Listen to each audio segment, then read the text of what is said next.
Hello everybody and welcome to this week's PolyWorld development log. This week I have mostly been working on level of detail optimization, player movement and loading object models. So first a quick overview. Level of detail or LOD is a widely used optimization technique for rendering meshes with progressively lower quality the further away they are.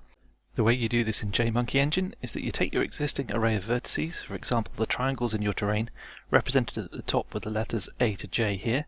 Each vertex has a position in the array, the index from 1 to 10, shown in grey.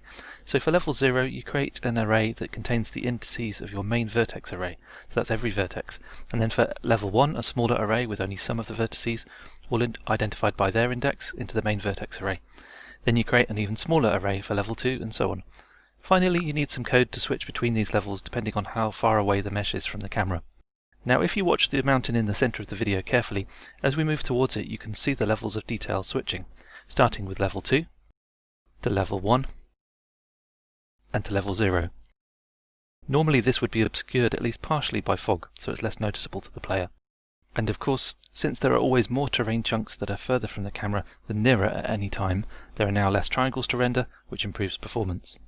Also this week I have started to add some basic player movement, so as well as flying around, you can now walk about, following the contours of the terrain.